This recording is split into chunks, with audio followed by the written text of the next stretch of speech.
Friction, friction, friction. It is a force that happens when two surfaces rub against each other. It can slow things down or make them stop. Common meanings. 1. Physics. Resistance that one surface or object encounters when moving over another.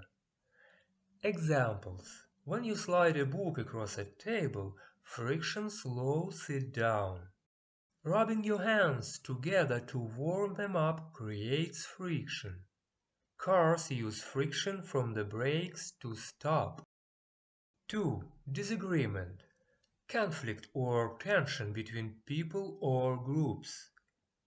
Examples. There was friction between the team members about the project direction.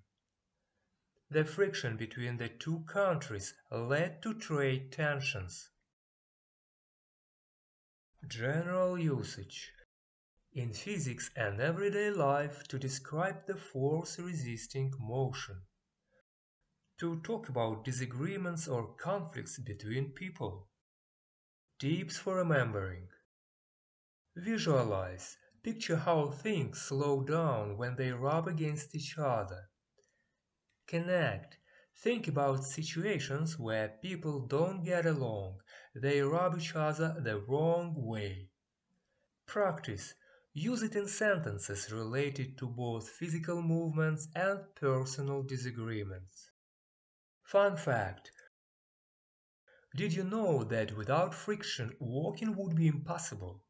Our shoes grip the ground, allowing us to move forward. On the flip side, too much friction means we'd never get anywhere. Hope this makes friction a bit clear. If you like this video, please subscribe for more learning adventures. Thank you. Bye.